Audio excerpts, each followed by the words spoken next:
मन वाचातीत तुझे हे स्वरूप, म्हणून या माप भक्ती केले. भक्तीची या मापे मोजितो अनंता, इतराने तत्वता न मोजवे.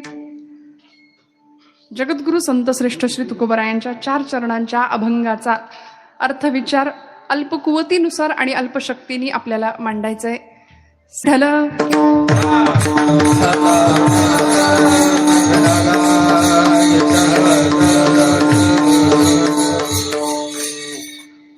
जगद्गुरु संत श्रेष्ठ श्री तुकोबरायांचा अभंग आहे.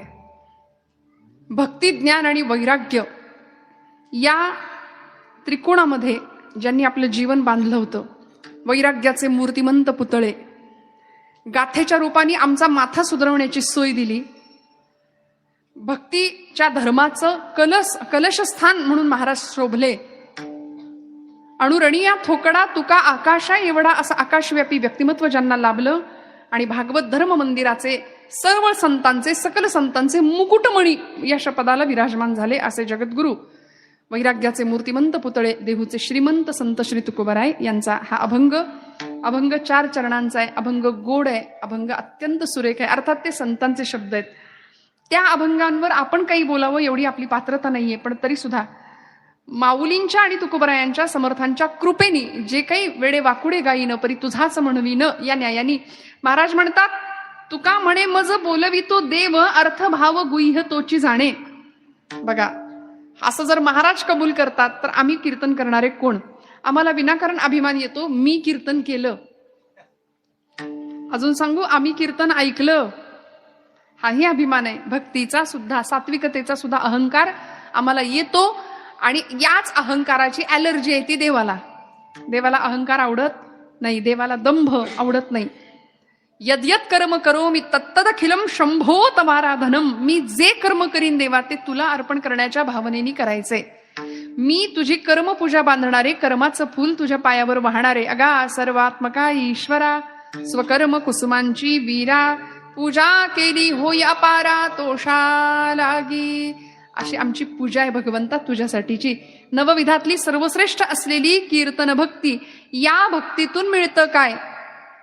हो या अंग हरिरूप ही परिणती आहे. ब्रह्मीभूत काया होतसे कीर्तनी, भाग्य तरी ऋणी देव ऐसा.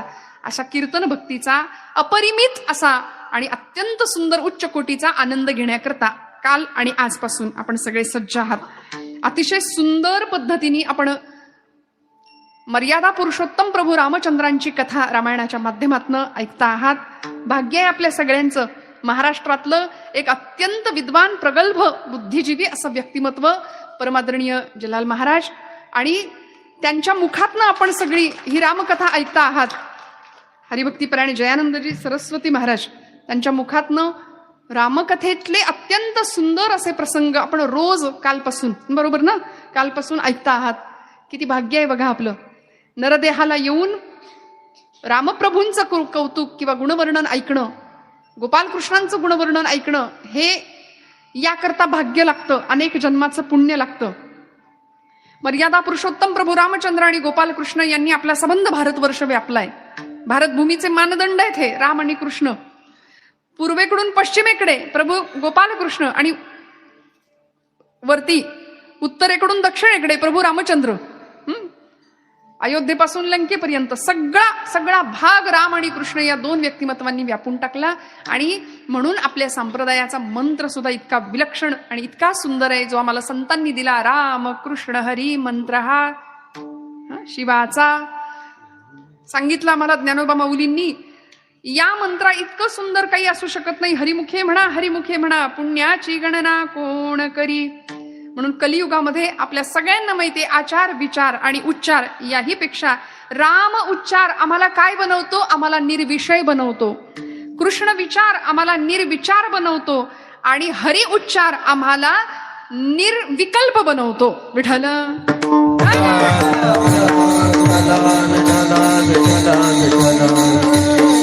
आणि या मंत्राचं पठण अनुसंधान करता करता करता आमच्यावर जर गुरूंची कृपा असेल, सद्गुरूंची कृपा असेल, तर आमचं जीवन निर्लेप बनतं. रामकृष्ण नामे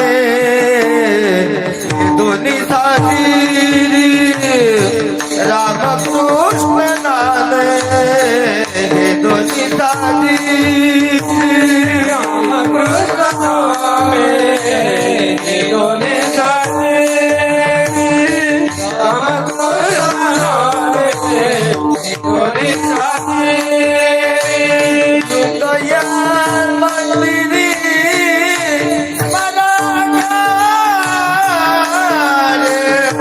हृदयात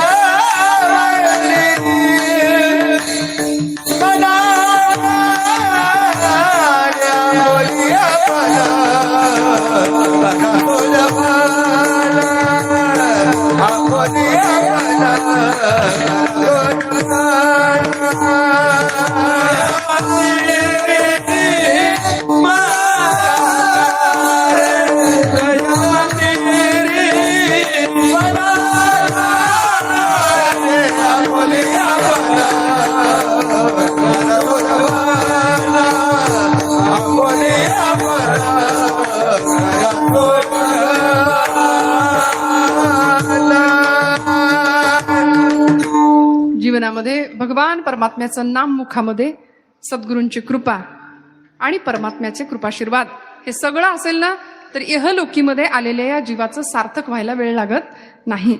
त्यामुळे आज महाराजांच्या या 4 चरणाच्या अभंगाला आपण स्पर्श करणार आहे. मी असं सुरुवातीला म्हटलं, सगळ्या सर्वांगाचे कान करून आपण कीर्तन श्रवण करायचंय. बाकी प्रपंचात आपल्याला लक्ष द्या असं सांगावं लागतं का? प्रपंच आपण किती लक्ष देऊन करतो?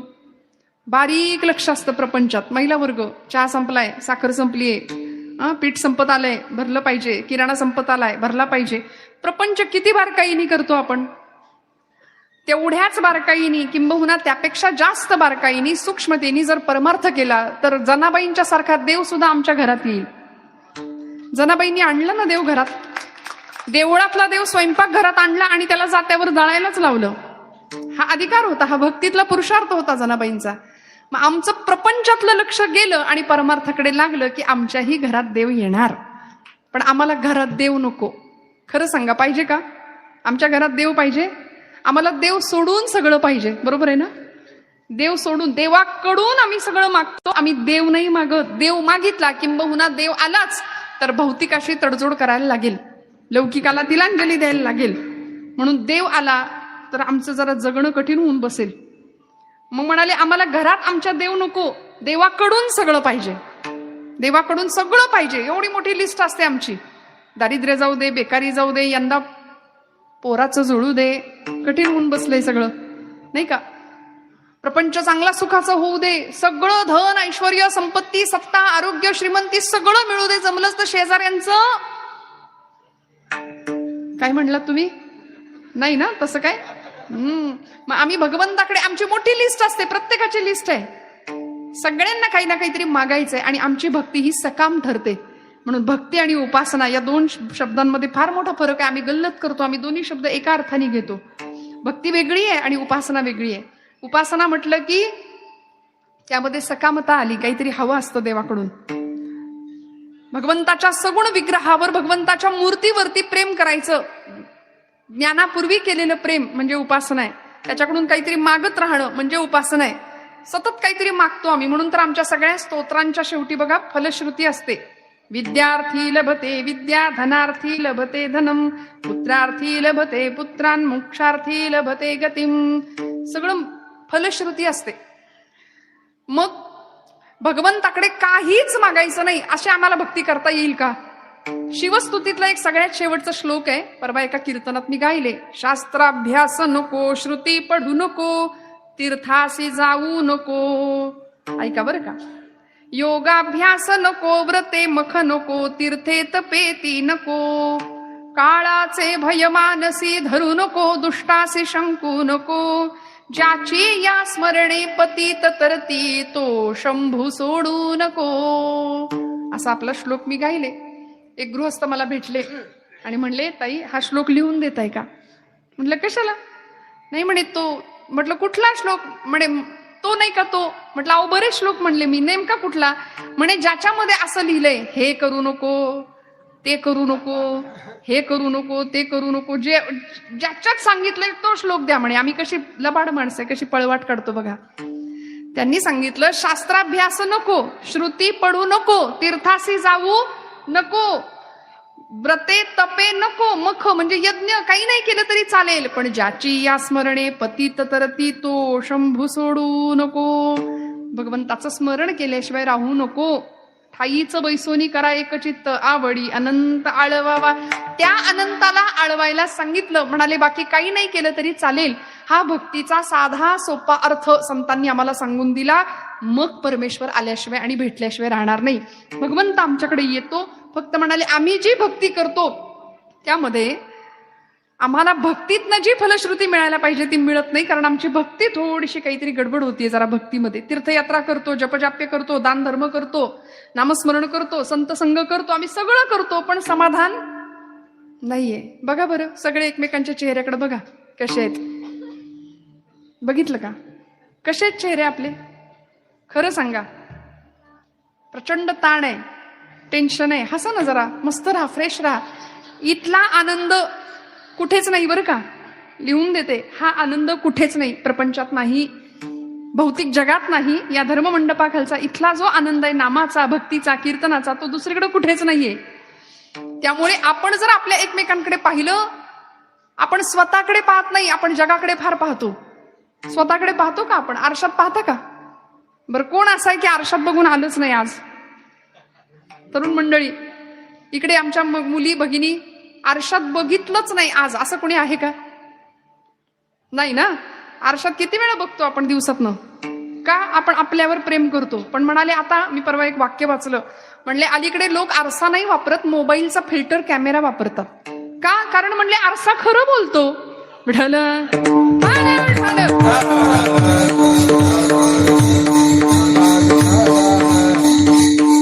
आरसा खरं बोलणार आहे. आरसा तुम्हाला जसे आहात तसे दाखवेल, आहे की नाही? फिल्टर काय करतो? नसलेलं गोरं करून टाकतो की नाही? मग उम्र भर गालिब यही भूल करता रहा, धूल चेहरे पर थी और आईना साफ करता रहा. अशी आमची गंमत आहे. आयुष्यभर आम्ही आरशेच पुसत बसलो, पण कधीतरी स्वतःच्या चेहऱ्यावर धूळ आहे, स्वतःच्या मनावर धूळ आहे. बघितलं कधी? आत डोकावून पाहिलं कधी? आणि खरं सांगू, माझ्या ज्ञानोबांनी, माझ्या तुकोबांनी आत बघायला शिकवलंय. आत कसं बघायचं? आतमध्ये बघूया. तो भगवंत आम्हाला आत दिसणारे. या हृदयामध्ये मी रामू, असता सर्व सुखांचा आरामू, परिभ्रांतासी कामू विषयावरी. सोपं सांगितलं. ईश्वर सर्व भूतानां हृद्देशेर्जुन तिष्ठती, भ्रामयन् सर्व भूतानी यंत्रारूढानी मायया. सगळीकडे शोधत असलेला तो भगवंत तो हृदयातच आहे. आणि त्याला थोडंसं आत बघूया. आपण आपला श्वास सुद्धा शांततेत ऐकत नाही. वेळ आपल्याला तेवढा शांत बसून आपण स्वतःकडे बघत नाही. कारण आपण आपल्याला बाकीच्यांच्या जीवनामध्ये फार रस आहे. बाकीच्यांच्या जीवनात काय चाललंय, स्टेटस बघण्यातच लोकांचे. खरं आहे का खोटं आहे सांगा? लोकांचे स्टेटस बघण्यातच आमचा दिवस चाललाय. आमचं स्टेटस बिघडायची वेळ आली त्याचं काय? आम्ही कधी विचार करतोय? आणि हे खरं सांगू, आध्यात्मिक आणि प्रापंचिक स्टेटस जर जपायचं असेल तर या मंडपाखाली यायचं. मिठालं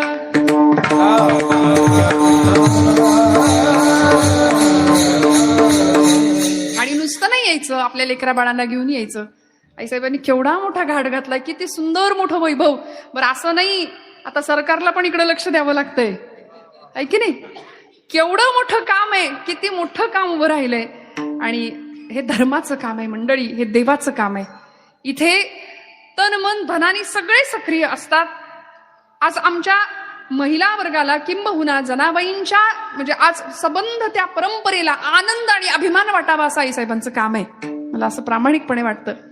आणि या कामामध्ये आपण सगळे इतक्या मोठ्या संख्येने, मला माहितीये काल्याच्या दिवशी ही जागा बघायला सुद्धा मिळत नसेल. शेवटच्या दिवशी इतकी प्रचंड गर्दी असणारे पंचक्रोशीतली सगळी मंडळी, आपण प्रेम करणारी मंडळी आहात धर्मावरती, या प्रांतावरती, कीर्तन नावाच्या भक्तीवरती, संतांवरती, संतांच्या विचारांवरती. का हो? कारण या सगळ्याच्या माध्यमातून आमचं जीवनातलं सगळं दुःख जाणार आहे. बाकी प्रपंचामध्ये कायम दुःख आहे, आपल्याला कळलं. प्रपंच दुःखाचाच आहे, तो सुखाचा नाहीच आहे. सुख सुख सुख असं काही नसतं. सुख नावाची कुठली वस्तू नाही. प्राप्त परिस्थितीमध्ये समाधानी राहता आलं की आम्ही सुखी झालो.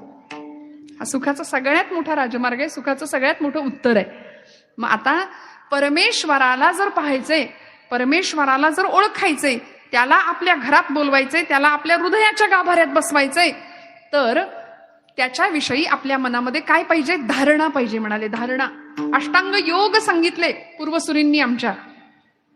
यम, नियम, आसन, प्राणायाम, प्रत्याहार, धारणा, ध्यान आणि समाधी या अष्टांग योगापैकी पहिले 5 योग. आता कोणी नाही, कलियुगामध्ये खरं तर धारणेपासून सुरुवात झाली.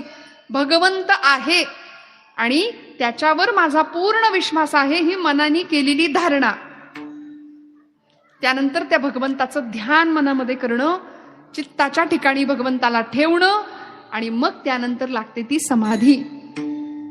जी समाधी ज्ञानोबांनी अनुभवली, जी समाधी तुकोबांनी अनुभवली.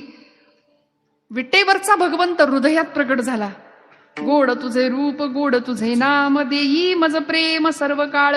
त्यामुळे भक्तीतलं ज्ञानही मिळालं आणि ज्ञानानंतरची भक्तीही प्राप्त झाली. ज्ञान आणि भक्ती दोन्ही हातात हात घालून चालल्या. म्हणून एकटं ज्ञानही काही कामाचं नाही आणि नुसती भक्ती काही कामाची नाही. म्हणून भक्तियुक्त ज्ञान आणि ज्ञानयुक्त भक्ती अशी संतांना प्राप्त झाली. म्हणून जगद्गुरु संत श्रेष्ठ श्री तुकोबाराय परमात्म्याचं अत्यंत सुंदर असं स्वरूप आम्हाला आपल्या शब्दांच्या माध्यमातून व्यक्त करून सांगतात अभंगाच्या प्रथम चरणापासून. वाचातीत तुझे स्वरूप, वाचातीत तुझे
मनवाचातीत वाजवा टाळ्या खणखणीत. छान. तुझे हे स्वरूप म्हणून या माप भक्ती केले, भक्तीची या मापे मोजितो अनंता, इतराने तत्वता न मोजवे विठ्ठल विठ्ठल.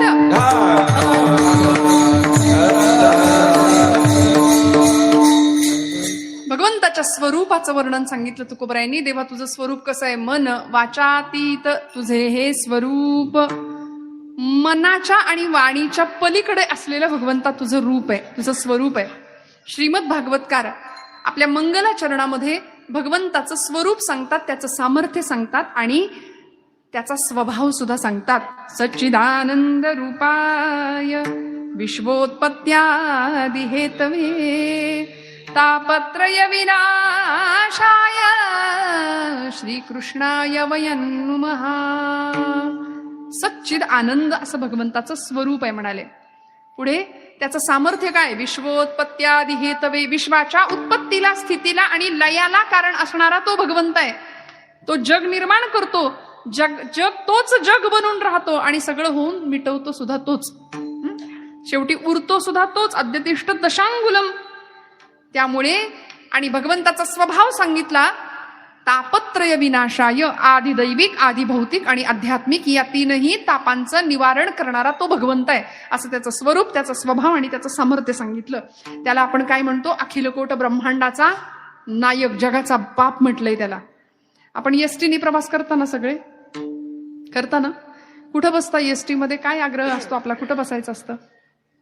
हा, एसटी मध्ये पुढच्या सीटवर बसायचा आग्रह असतो. मग किती गर्दी असली तरी आपण जागा धरून, खिडकीतनं जागा धरून ठेवतो, पण पुढच्या सीटवर बसायचा आग्रह असतो. का? कारण मागच्या सीटवर बसल्यानंतर सगळी आदळापट असते, नाही का? मग ड्रायव्हर सीट पासून जेवढ्या जवळ तेवढे धक्के आणि दणके कमी आहेत. हे एसटीतलं झालं. ड्रायव्हर सीट पासून जेवढ्या लांब बसू तेवढी सगळी आदळापट असते. हे एसटी ड्रायव्हरच्या बाबतीत झालं, किंवा साधं व्यवहारातलं उदाहरण झालं तर आपण जगाच्या मालकाला, अखिलकोट ब्रह्मांड नायकाला जगत चालक म्हणतो. तो जग चालवतोय, सगळी सूत्र त्याच्या हातात आहेत. निळोबरायांनी त्याचं वर्णन केलं, ऐसा लाघवी हा माया सूत्रधारी. तो सूत्रधार आहे, तो माया सूत्रधार आहे. त्याच्या हातामध्ये सगळी सूत्र आहेत ना. तर मग जीवनाच्या प्रवासामध्ये त्या सूत्रधारापासून, त्या जगत चालकापासून आपण जेवढे जवळ तेवढे धक्के आणि दणके कमी, आणि त्याच्यापासून जेवढे जास्त लांब तेवढी सगळी आदळापट आहे प्रपंचात. लक्षात ठेवा. मग नाही म्हणायचं देवा काय र वाट्याला दिलंस आमच्या म्हणून, अशी नाही तक्रार करायची भगवंताकडे. बघा, आम्ही त्याच्या जवळ जात नाही हा आमचा प्रश्न आहे. आम्हाला त्याच्या जवळ गेलं पाहिजे, संतांच्या जवळ गेलं पाहिजे, त्याचं स्वरूप जाणून घेण्याचा प्रयत्न केला पाहिजे. तुकोबरायांनी, ज्ञानोबरायांनी त्याला जाणलं, त्याला ओळखलं, आणि त्याचं स्वरूप सांगत असताना महाराज म्हणतात, मन वाचातीत तुझे हे स्वरूप. भगवंता तुझं स्वरूप कसं आहे? मनाने ते वर्णन करता येत नाही. मनाच्या ठिकाणी मन थकून जातं, कारण मन कशाचं चिंतन करतो? कीर्तनी बैसता निद्रे नागविले, मन माझे गुंतले विषय सुख.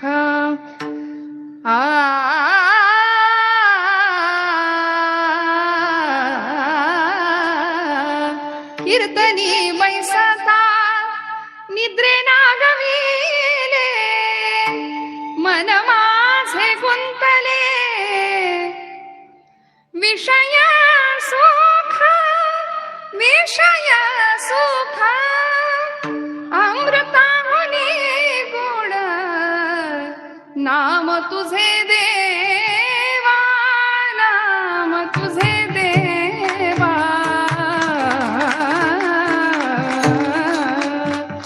कीर्तनात बसल्यानंतर नामदेव महाराजांचं स्पष्ट म्हणणं आहे, मन माझे गुंतले विषय सुख. खरं सांगा, आता इथे कीर्तनात सगळे आहात का तुम्ही? इकडं हो म्हणा मोठ्याने. बांधव वर्ग, पुरुष वर्ग, आमची लेकरं सगळी लहान, सगळे तुम्ही कीर्तनात आहे ना? देहाने बसलाय, मन आहे का कीर्तनात? या मनाला उपमा दिली. मन माकडासारखं सगळीकडे उड्या मारत असतं. मनाला उपमा दिली अर्जुनानी, तर भगवान गोपालकृष्णांना असं म्हणालं, अर्जुनानी सांगितलं, देवा चंचलम ही मन कृष्ण प्रमाथी बलवत दृढम तस्याहम निग्रहम मन्ये वायोरिव सुदुष्करम. अत्यंत चंचल आहे मन म्हणजे. बहुत चंचल चपल माता येता नलगे वेळो, माता येता नलगे वेळो, माता येता नलगे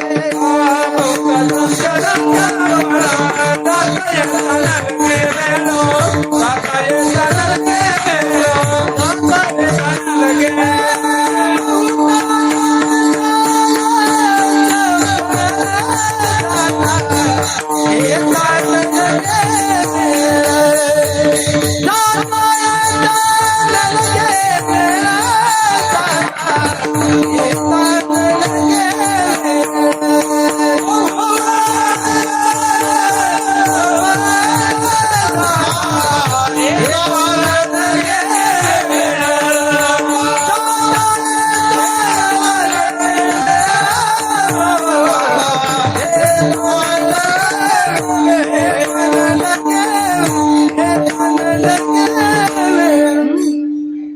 प्रचंड मनात चंचल आहे, चपळ आहे.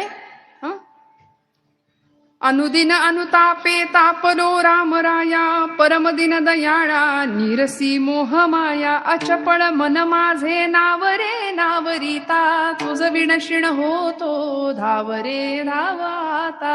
म्हणून मनाचे श्लोक लिहावे लागले 205. मन करारे प्रसन्न सर्व सिद्धीचे कारण तुकोबरायांना सांगावं लागलं. मनालाच उपदेश करावे लागले. का? कारण मन ऐकत नाही, ऐकत ते नको त्याच चिंतन करतं. मन ऐकत नाही. घरातलं पोरग बाळ्या उठ जरा बाजारात अमुक अमुक घेऊन ये असं म्हणून जर आईनं सांगितलं तर तो मुलगा म्हणतो मी नाही जाणार, हातात मोबाईल असतो, ऐकायची तयारी नसते त्याची. पण तेच जर आई म्हणली चांगला टीव्हीला पिक्चर लागलाय बघ बरं, लगेच ऐकेल की नाही. मनाचं असंच आहे, कर म्हटलं की करणार नाही आणि नको करू म्हटलं की ते मन बरोबर तिथं धावणार आहे. त्यामुळे ते मन अत्यंत चंचल आहे. मन विषयांचं चिंतन करतं आणि मनोहि द्विविधम प्रोक्तम शुद्धमच्या शुद्धमेवच अशुद्धम काम संकल्प शुद्धम काम विवर्जितम. अशुद्ध आणि शुद्ध मन असे दोन प्रकार आहेत. अनेक प्रकारच्या कामनेचा संकल्प करणारं अशुद्ध मन आणि कामना विरहित असलेलं शुद्ध मन जे विषय विरहित आहे ते भगवंताला प्रिय आहे. आणि तिथंच भगवंत असतो. इंद्रियाणाम मनश्चास्मी विभूती सांगितली भगवंतांनी आपली की अशा मनाच्या ठिकाणी मी आहे भगवंत म्हणतात. पण जे मन विषयांनी बरबटलेलं आहे ते मन भगवंताचं वर्णन करायला गेलं तर तिथं ते थकतं, ते माघारी येतं. आणि वाणीच्या बाबतीत बोलायला गेलं तर तुकोबराय म्हणतात मन वाचातीत तुझे हे स्वरूप. वाणी सुद्धा देवा थकते तुझं वर्णन करायला गेल्यावर. देवाचं वर्णन किती केलं हो संतांनी, सगुणाचं वर्णन केलं. तुकोबरायांना विचारलं पांडुरंग कसा आहे हो? तुकोबरायांनी सांगितलं सुंदर ते ध्यान उभे विटेवरी करकटेवरी ठेवून या तुळशीहार गळा कासे पितांबर. आवडे निरंतर हेच ध्यान वर्णन केलं राजस सुकुमार. मदनाचा पुतळा राजस सुकुमार. मदनाचा पुतळा रवी शशिकळा लोपनिया राजस सुकुमार.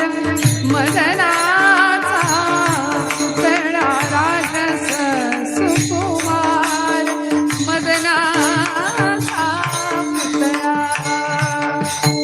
देवाचं वर्णन केलं. पंढरपुरीचा निळा लावण्याचा पुतळा विठो देखी येला डोळा बाई येवो बाई येवो वर्णन केलं देवाचं. वाचेनी वर्णन केलं. पण कशाचं? देवाच्या सगुण रूपाचं वर्णन केलंय. देव विटेवर कसा आहे, कृष्ण स्वरूपामध्ये हातात बासरी कशी घेतलीये, मोरपीस कसा आहे, सुंदर त्याच्या सगुण रूपाचं वर्णन केलं. पण त्या पलीकडे असलेलं जे निर्गुण परब्रह्म आहे, निराकार भगवंत आहे, त्याचं वर्णन करायला गेलो तर महाराज म्हणतात मन वाचातीत. वाणीच्याही पलीकडे देवा तू तुझं वर्णन करता येत नाही. तुझं वर्णन करायचा अनेकांनी प्रयत्न केला. अनेकांनी कशाला? वेदांनी प्रयत्न केला. पण वेदाची अवस्था काय झाली? वेद मौनावला. वेद बोलू शकले नाहीत. श्रुतींना विचारलं देव कसा आहे. माऊलींना सुद्धा प्रश्न पडला देवा तू कसा आहे. श्रुती नेती नेती म्हणती गोविंदुरे तुझ सगुण म्हणू की निर्गुण रे. ठीक आहे. सगुण निर्गुण एकू गोविंदुरे. सगुण निर्गुण एकू गोविंदुरे. गोविंदुरे एकू गोविंदुरे तुझ सगुण म्हणू की निर्गुण रे. अनुमानेना अनुमानेना श्रुती नेती नेती म्हणती गोविंदुरे. गोविंदुरे एकू गोविंदुरे. श्रुती सुद्धा न इति म्हणायला लागल्या. देव कसा आहे? असा नाही असा नाही असा नाही. वेद थकले, शास्त्र पुराण थकली देवाचं वर्णन करता करता करता. तैतरीय उपनिषदामध्ये उपनिषदकार म्हणाले यतो वाचो निवर्तन्ते अप्राप्य मनसा सह. म्हणाली वाणी माघारी परतली थकून. मनाच्या बाबतीतही तेच झालं. मन सुद्धा थकून गेलं, बुद्धी थकली देवाचं वर्णन करता करता. पण देव कसा आहे तो आम्हाला नाही कळाला. मग देवाला मोजायचं कसं, देवाला ओळखायचं कसं, असा प्रश्न संतांना पडला. तुकोबराय म्हणतात देवा तू दुसऱ्या कुठल्याही परिमाणाने किंवा कुठल्याही साधनाने मोजता येत नाही तुला. म्हणून आम्ही एक युक्ती केली. म्हणून या माप भक्ती केले. म्हणून या माप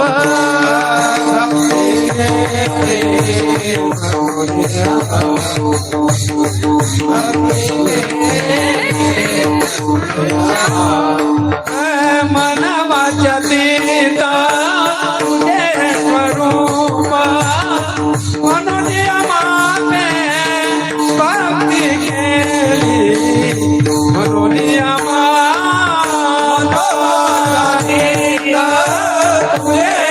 रूप या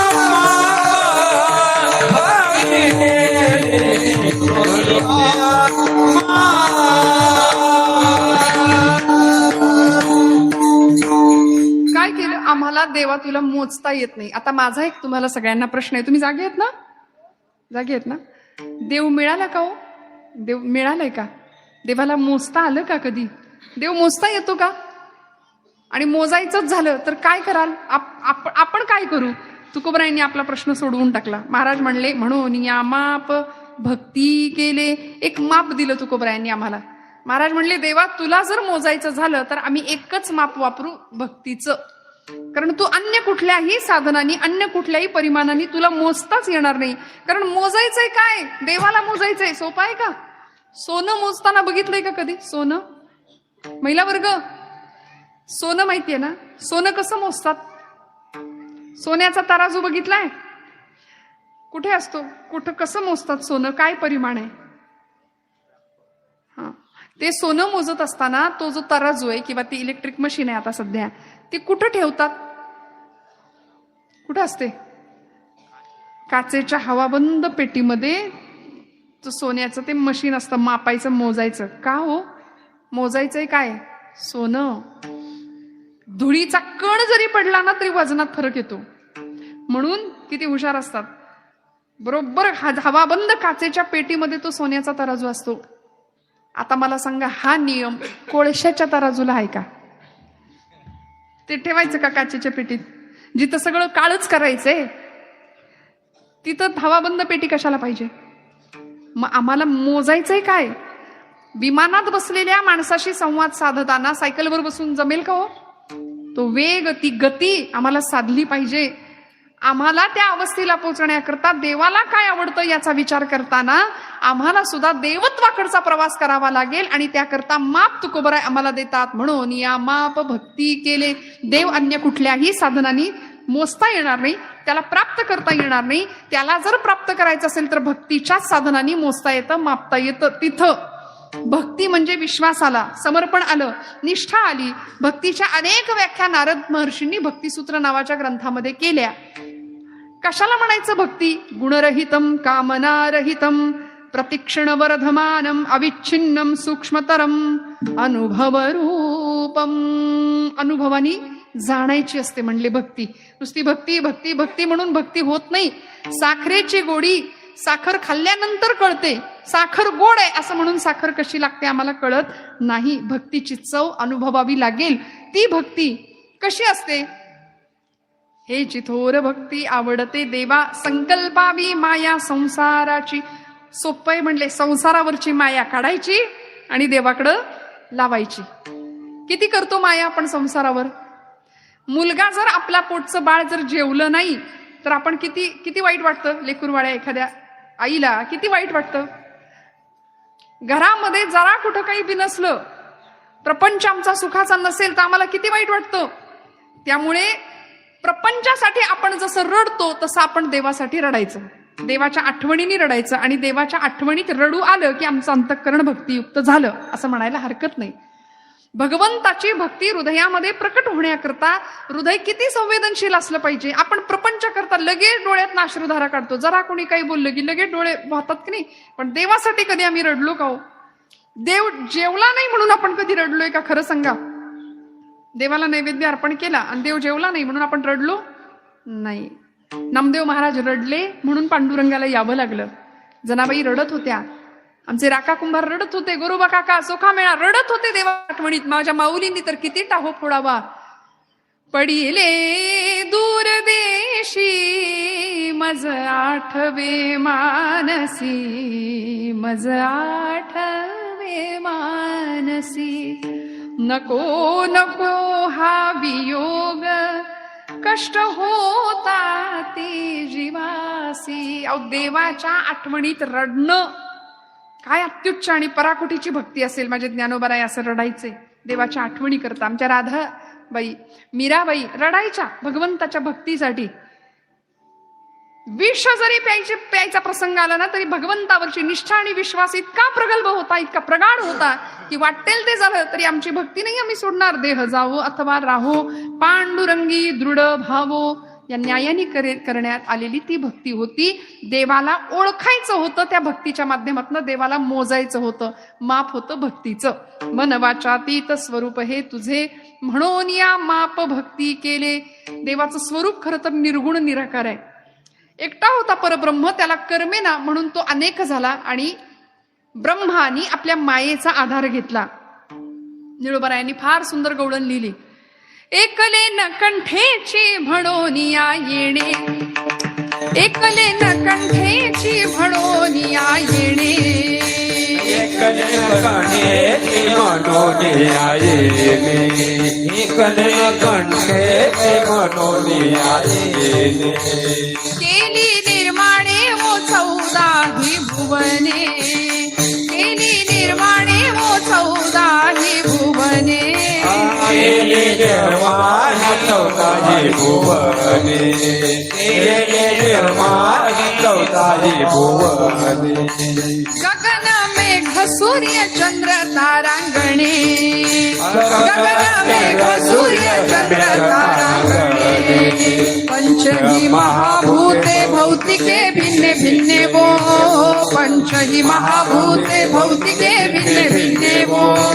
ऐसा लागणे आम्हाला सुखदारे, ऐसा लागणे आम्हाला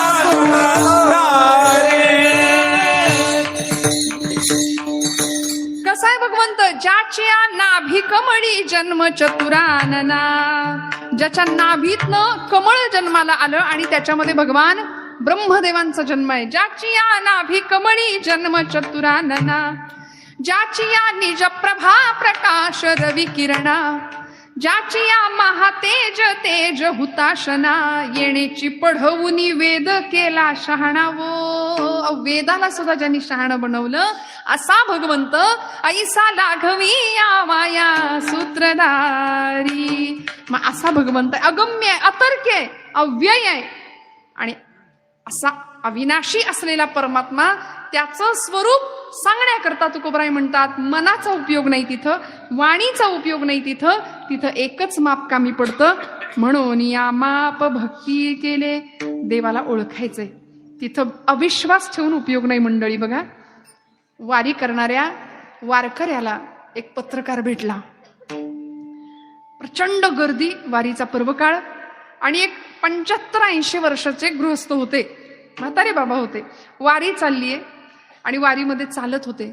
पाठीवर एक त्यांचा नातू बसला होता. नातवाला पाठीवर घेऊन चालतायत आणि एक पत्रकार, किंवा आता अलीकडे सोशल मीडियाचा काळ आहे, प्रत्येकाच्या हातामध्ये मोबाईल आहे.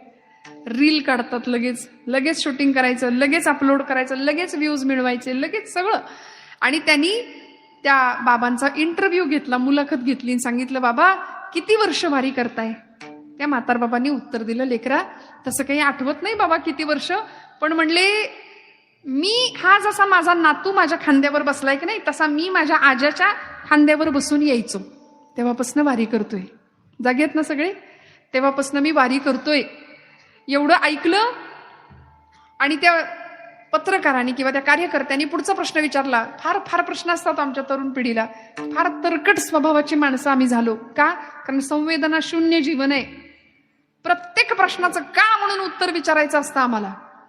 घरातली एखादी आजी सांगतीये ना कपाळाला टिकली लाव, तर गप लावायची. का म्हणून कशाला विचारता? बरं, त्याच्या मागचं कारण शोधायचंच असेल ना, तर विज्ञान आहे, जिज्ञासू वृत्तीच्या लोकांनी वैज्ञानिक कारण शोधायची. त्याच्यामागे डॉक्टरी शास्त्र आहे, त्याच्यामागे शास्त्र आहे, सगळी कारणं मिळतील आपल्याला. शोधायची वृत्ती असली म्हणजे झालं. दक्षिणेकडे पाय करून झोपायचं नाही. नातवाला जर कुणीतरी सांगत असेल तर कशाला झोपायचं? का म्हणून कशाला प्रश्न विचारायचा? आम्हाला लागतं बघा, फार लागतं. आणि तरकट स्वभाव अजिबात आवडत नाही. महाराज म्हणले, नको नको देवा तार्किकांचा संग, तरकट माणसाच्या संगतीत मला ठेवू नको. फार ज्ञान असणं सुद्धा कधी कधी धोक्याचं ठरतं. ज्ञानी माणसाला अहंतेचा स्पर्श होतो, त्यामुळे फार ज्ञानी माणसं सुद्धा धोक्याची असू शकतात. मग परिणाम काय?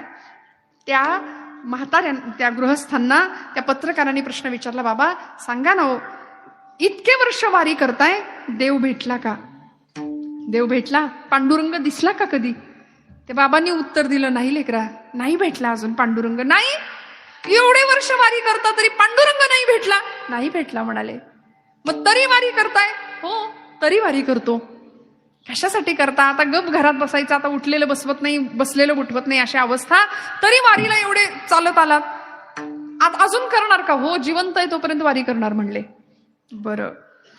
ते बाबा म्हणले, लेकरा, मला भरपूर प्रश्न तू विचारलेस, आता मी एक तुला प्रश्न विचारतो, विचारू का? म्हणले, विचारा. त्यांनी असं सांगितलं, तुमच्याकडे तुम्ही कुत्रा पाळता का रे गड्यांनो? कुत्रा पाळता? तो म्हणाला, हो, आमचा कुत्रा आमच्या फ्लॅटमध्ये, आमच्या घरात सुद्धा असतो, बेडरूम मध्ये सुद्धा येतो. आमच्या घरात आमच्या आईबापाला जागा नसते, पण आमच्या कुत्र्याला जागा घरात असते. आम्ही शहरी माणसं आहे. म्हणले, तुमच्या शहराकडच्या लोकांसारखं आमचं नसतं बघा. ते बाबा म्हणले, आमचा कुत्रा, आम्ही पण कुत्रा पाळतो, पण आमचा कुत्रा घरात येत नाही, तो घराच्या मागच्या अंगणात, पुढच्या अंगणामध्ये असतो, घरात नाही येत. पण आमचं रक्षण करतो, राखण करतो, स्वामीनिष्ठ असतो.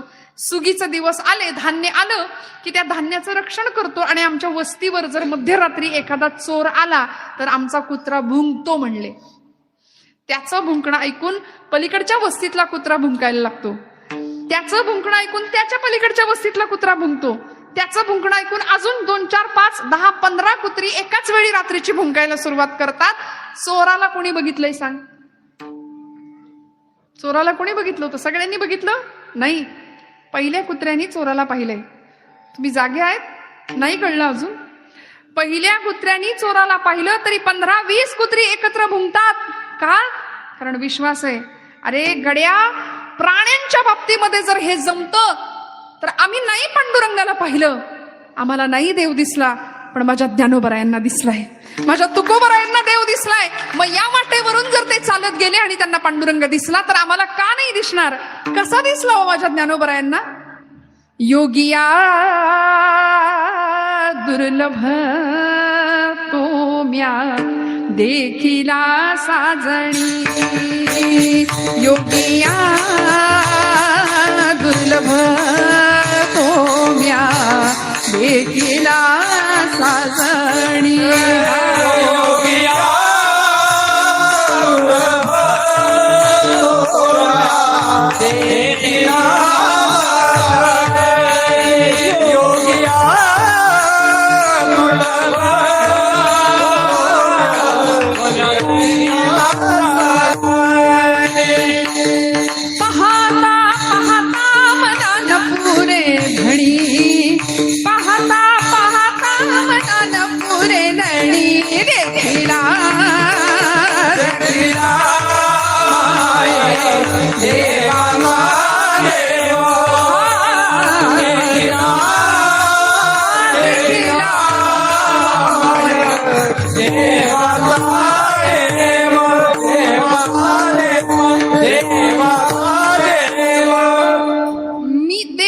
देवाला पाहिलं. ज्ञानोबराय सांगतात, योग्यांना दुर्लभ असलेला असा देव मी पाहिला. परिणाम काय झाला? फिटला संदेह निमाले दुजे पण. द्वैत संपलं, दुजा भाव संपला आणि अद्वैताचा अलौकिक साक्षात्कार अनुभवला. मीच देव आहे ही अनुभूती आली. फिटला संदेह निमाले दुजे पण, फिटला संदेह निमाले दुजे पण, देखिला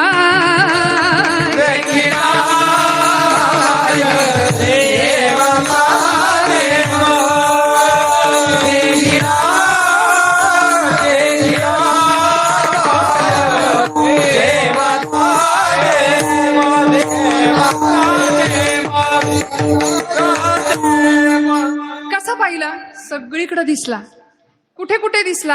अनंत रूपे अनंत वेशे. प्रत्येक रूपात मला तो दिसला, प्रत्येकाच्या हृदयात मला तो दिसला. म्हणून आपली पद्धत आहे, रामकृष्ण हरी, राम राम. का? तुमच्या हृदयातला राम तोच माझ्या हृदयात आहे. म्हणून आपण एकमेकांप्रतीचा स्नेह, सौहार्दता कशी असली पाहिजे? प्रेम सर्वांगाचे ठाई वाचे विठ्ठल रखुमाई, बोलू ऐसे बोले जेणे बोले विठ्ठल डोले. म्हणून ज्ञानोबराय आम्हाला बोलण्याचा आचार शिकवतात. साच आणि मवाळ मितुले आणि रसाळ शब्द जैसे कल्लोळ अमृताचे. आमचं बोलणं असतं का असं? नुसत्या शब्दांच्या जखमा करून टाकतो प्रत्येकाला आम्ही. इतके शब्दाची जखम नाही भरून निघत, शास्त्राची जखम भरून निघते. पण शब्दांनी एखाद्याचं हृदय दुखवण्याचा आपल्याला काय अधिकार आहे सांगा? यासाठी का वाणी दिली? वाणी भगवंताच्या कथानुवादामध्ये समर्पित झाली पाहिजे. वाणीनी भगवंताचं नाम अखंड आलं पाहिजे. अमृताची वाणी, मुखे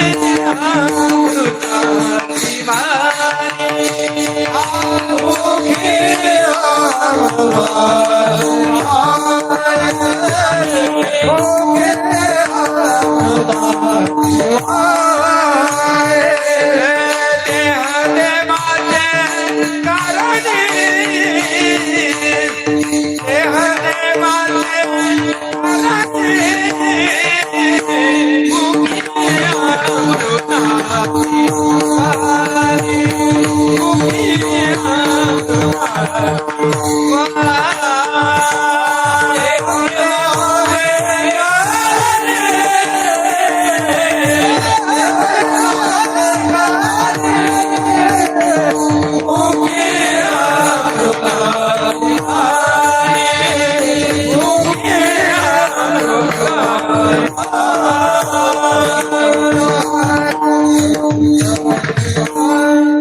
मुखी अमृताची वाणी, देह देवाचे कारणी. सांगून दिलं मुखाने काय काम करायचंय. अखंड भगवंताचं नाम, हरिनाम प्रक्षाळी जिव्हेते असं म्हणलं. आम्ही दिवसभर लोकांची निंदा करतो ना, एक नाम घेतलं तर ते निंदेचं पाप धुवून काढण्याचं काम भगवंताच्या नामामध्ये आहे. त्यामुळे असं नाम वाचेनी घ्यावं. मनाच्या ठिकाणी भगवंताचं अधिष्ठान असावं. भगवंताचं स्वरूप मनालाही वाचेलाही कळत नाही, म्हणून एकमेव माप घ्यावं भक्तीचं, आणि भक्तीच्या मापाने देवाला मोजावं असं तुकोबरायांचं म्हणणं आहे. म्हणून या माप भक्ती केले. मग या भक्तीच्या बळावर परिणाम काय झाला हो? देव कीर्तनात उभा राहिला, देव नाचायला लागला कीर्तनात. देवाला आवडणारी भक्ती केली ना. भगवंताला काय आवडतं याचा विचार केला. आम्ही करत नाही, आम्ही आमच्या आवडीकरता सगळं करतो. सगळा परमार्थ आपल्या आवडी करताय. उपास तापास, जपजाप्य, व्रतवैकल्य, नवरात्र उत्सव, गणपती उत्सव, सगळं बघा तुम्ही. सगळं आपले. देव कुठे असतो याच्यात कधी कधी प्रश्न पडतो मला. देव सोडून सगळं असतं. देव आमच्या घरात यायला मग मागत नाही का? कारण आम्ही देवाकडे जायला सहसा मागत नाही. येताय का कीर्तनाला? नको म्हणले, आज मूडच नाही. बसलेलं उठवत नाही, उठलेलं बसवत नाही. मग कोई तन दुखी, कोई मन दुखी, कोई धन बिन रहत उदास, थोडे थोडे सब दुखी, सुखी हरी के दास. त्यामुळे इथं आल्यानंतर जे सुख मिळतं ते कुठेच मिळत नाही. त्यामुळे असा आनंद आम्हाला फक्त परमार्थामध्ये मिळू शकतो, हे संतांचं ठाम म्हणणं आहे ना. मग त्या भगवंताला जर ओळखायचं असेल तर त्याकरता प्रपंचातलं लक्ष काढून थोडंसं परमार्थामध्ये लावलं तर मग प्रपंच आणि परमार्थ दोन्ही सुखाचं होणार आहे. भक्तीच्या मापाने त्याला मोजलं आणि भक्तीच्या बळावरतीच भगवंतांनी काय काय करावं भक्तांच्यासाठी हो. एक भक्ती भगवंताला, त्या भक्तीचं ऋण वाढत गेलं. दिवाळखोर नारायण त्याला बहुतांचे ऋण, ते ऋण चढत वाढत गेलं. म्हणून परिणाम देव भक्तांच्या घरी येऊन राबलाय. असंख्य उदाहरण आहेत. श्रीखंड्या म्हणून भगवंत आले, नाथबाबांच्या वाड्यासमोर उभे राहिले आणि सांगितलं मला काहीतरी काम द्या. नाथ महाराज म्हणले अरे बाबा तुला काय काम देऊ? काहीही द्या म्हणाले. कोण आहेस तू? कुठून आलायस? म्हणाले लांबून आलोय वृंदावनातनं, तुमच्याकडे काम करायचंय. भरपूर गडी आहेत कामाला. नाथ महाराज म्हणले एवढ्या सगळ्या पंक्ती बसतात, गोदावरीचं पाणी आणलं जातं, करशील का मदत? हो म्हणाले करेन. म्हणाल ते काम करेन. जगाचा बाप होता हो. म्हणाल ते काम करेन. नाथबाबा म्हणाले बघ श्रीखंड्या, तुला पगार किती देऊ? मी सांग, वेतन किती देऊ? तो म्हणाला मज न लगे सर्वथा वेतन, पोटा पुरते देई अन्न. मला काही नको म्हणले, पगार नको, 2 वेळचं फक्त जेवायला द्या. कोण म्हणतंय? अखिल कोट ब्रह्मांडाचा नायक भगवंत पंढरीश पांडुरंग परमात्मा, कृष्ण परमात्मा. आणि तुमची जुनी झालेली वापरलेली धोत्र नेसायला द्या, मी नेसेन. मला काही नको. जगाच्या बापानी सांगावं. नाथबाबा म्हणाले ठीक आहे, पण तुझ्या घरी कोण कोण असतं? आता आली का पंचायत? खरं बोलावं तरी पंचायत. घरी कोण कोण असतं सांग. तुझं लग्न झालंय का श्रीखंड्या? भगवंत म्हणले आता जर यांना माझ्या खरी गोष्ट सांगितली की 16,108 राण्यांचा मी पती आहे, तर मला इथं कामाला ठेवणार नाहीत. कोण कोण असतं घरी? म्हणाले मी एकटाच आहे. मग ठीक आहे, तुला पगार नको म्हणतोस, तू एकटाच आहेस, तेव्हा तू आता इथे राहा. तुला इथं जितके दिवस राहायचे तेवढे दिवस राहा, आणि तुला जायची इच्छा झाली की जाताना मी तुझं लग्न लावून देणार म्हणले. भगवंत म्हणले फार मोठं संकट आलंय आता, पण जाऊ दे, राहायला तर मिळतंय, भक्ताच्या घरी राबायला तर मिळतंय. पडेल ते काम केलं देवानी, पडेल ते काम केलं. रोज सकाळी देवाला झोपलेलं कधी नाथांनी पाहिलं नाही मंडळी, कधीच नाही पाहिलं. द्वारकेची मूर्त एकनाथा घरी, पाणी वाहे हरी कावडीने, वस्त्र गंगा तिरी श्रीखंड्या चंदन उगाळूनी करी, वस्त्र गंगा तिरी धूत असे. किती काम करावं देवानी. नाथ बाबा उठायच्या आधी आपण उठावं. नाथांचं सगळं काम भगवंतानी करू लागावं. गिरजामाईंना स्वयंपाकघरात मदत करावी, आईसाहेबांना नाथांची सगळी सेवा करावी. सकाळी न्याहारीची सेवा करावी, दुपारच्या भोजनाची सेवा करावी. आपल्याच पूजेसाठी आपणच गंध उगाळावं, आपल्याच पूजेसाठी आपणच फुलं आणून द्यावी नाथांच्या हातात. दुपार झाली की जे भोजनाची व्यवस्था, पाटपाणी घ्यावं. जेवण झालं की उष्ट खरकट काढावं. नाथ बाबा झोपले की त्यांच्या पायाशी बसावं, पाय चेपत. संध्याकाळची वेळ झाली पोथी वाचनाची की मागे बसावं. संध्याकाळी कीर्तनाला नाथ महाराज उभे राहिले की नाथा घरी नाचे माझा सखा पांडुरंग. किती आनंद. अबीर गुलाल उधळीत रंग, नाथा घरी नाचे माझा सखा पांडुरंग. देव नाचायचा हातामध्ये टाळ घेऊन. आणि मग रात्रीच्या वेळी नाथ महाराज झोपले की पुन्हा त्यांच्या पायाशी बसावं. त्यांची झोप लागल्यानंतर मग झोपावं आणि ते उठायच्या आधी उठावून कामाला लागावं. किती काम करावं. 12 वर्ष, खरं तर 36 वर्ष देव वेगवेगळ्या नावांनी राहिले, पण 12 वर्ष श्रीखंड्या म्हणून काम केलं. आणि 12 वर्षानंतर नाथांना कळलं की माझ्या घरी जगाचा बाप राबायला आलाय.